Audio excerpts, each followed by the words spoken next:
Hello everyone, তোমরা দেখছো তোমাদের ইউটিউব চ্যানেল সরকারি পড়াশোনা। তোমাদের ডাব্লিউবিপিএসসি ক্লার্কশিপ রিক্রুটমেন্টের টাইপিং টেস্টের যে ইনস্ট্রাকশন সেটা ইতিমধ্যে প্রকাশ হয়ে গেছে। তোমরা অনেকেই বলছো দাদা ওটা একটু ভেঙে বুঝিয়ে দাও, সেই জন্যই কিন্তু আজকের ভিডিওতে আলোচনা করব তোমাদের টাইপিং টেস্টের যে ইনস্ট্রাকশন, সেখানে তোমাদের মাইনর মিস্টেক, মেজর মিস্টেক কী কী, এবং তার সাথে সাথে তোমাদের নাম্বারটি কীভাবে কাউন্ট করা হবে, এবং তার সাথে তোমাদের কিন্তু মিনিমাম কোয়ালিফাইং নাম্বার কত পেলে তোমরা কোয়ালিফাই করবে টাইপিং টেস্টে, সেই সম্পর্কে কিন্তু আজকের ভিডিওটা। সমস্ত সরকারি চাকরির আপডেট সাথে কারেন্ট অ্যাফেয়ার্স পাওয়ার জন্য অবশ্যই সাবস্ক্রাইব করে অল নোটিফিকেশনটা অন করে দেন, ভিডিওটা অবশ্যই একটা লাইক করে দাও।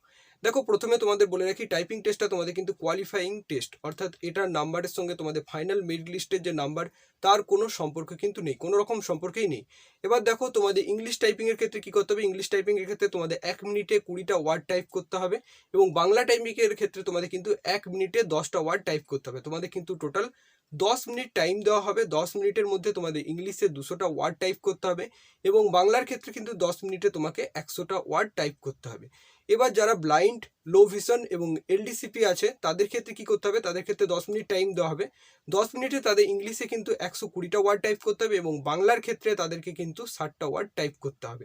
এবার তোমাদের মাইনর মিস্টেক এবং মেজর মিস্টেক কী কী সেগুলো বলি। দেখো, তোমাদের মেজর মিস্টেক প্রধান দুটো আছে।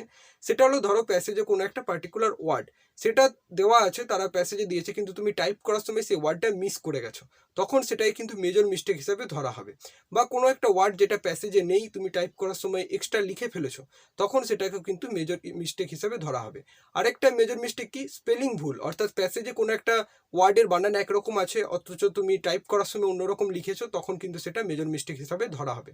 মাইনর মিস্টেক কি, মাইনর মিস্টেক হলো, ধরো কোনো একটা সেন্টেন্সের মাঝখানে বা শেষে আমরা বিভিন্ন রকম চিহ্ন ব্যবহার করি, পূর্ণচ্ছেদ, জিজ্ঞাসা চিহ্ন, তেমন ইংলিশে ফুল স্টপ, কমা ইত্যাদি হয়।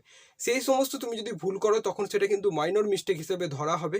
এবং অপর একটা মাইনর মিস্টেক হলো, সেটা হলো যে তুমি ধরো কোনো একটা সেন্টেন্স টাইপ করছো, কোনো জায়গায় তোমাকে ক্যাপিটাল লিখতে হচ্ছে, কোনো জায়গায় স্মল লেটার লিখতে হচ্ছে, সেখানে তোমার যদি ক্যাপিটালের জায়গায় স্মল এবং স্মলের জায়গায় ক্যাপিটাল হয়, তখন সেটাই কিন্তু মাইনর মিস্টেক হিসেবে ধরা হবে। এবার তোমাদের নাম্বারটা কিভাবে কাউন্ট করা হবে, তোমাদের কিন্তু নাম্বার কাউন্ট করা হবে 10 মিনিটে তুমি কতগুলো ওয়ার্ড টাইপ করছো, total number of word minus 0.33 into major mistake minus 0.15 into minor mistake. এটা করে তোমার যে নাম্বারটা হবে সেটা কিন্তু তোমার নাম্বার হবে। দেখো, নেক্সট হচ্ছে তোমাদের কোয়ালিফাইং নাম্বার। কোয়ালিফাইং নাম্বার কত, ইংলিশের ক্ষেত্রে তোমাদের কিন্তু কোয়ালিফাইং যে নাম্বার সেটা হলো 140, এবং বাংলার ক্ষেত্রে কিন্তু তোমাদের কোয়ালিফাইং নাম্বার হলো 70 নাম্বার। এবং এক্ষেত্রে তোমাদেরকে কিভাবে টাইম দেওয়া হবে, তোমাদের প্রথমে 2 মিনিট কিন্তু ট্রায়াল করার জন্য দেওয়া হবে, টাইপিংয়ের ট্রায়াল, এবং তারপর কিন্তু তোমাদের 10 মিনিট ব্রেক দেওয়া হবে, এবং তারপরের যে 10 মিনিট সেটাই কিন্তু তোমাদের যে অ্যাকচুয়াল তোমাদের টাইপিং টেস্ট সেটা কিন্তু হবে। তোমাদের আরও যদি কোনো প্রশ্ন থাকে তোমরা আমাকে কমেন্টে করতে পারো, আমি কমেন্টের উত্তর দিয়ে জানিয়ে দেবো। এবং তার সাথে সাথে তোমার কোন শিফটে কত তারিখে তোমার এক্সাম পড়েছে, টাইপিং টেস্টের জন্য টেস্ট পড়েছে, সেটা অবশ্যই কমেন্টে জানিও। থ্যাংক ইউ ফর ওয়াচিং, ভিডিওটা অবশ্যই একটা লাইক করে দেবে।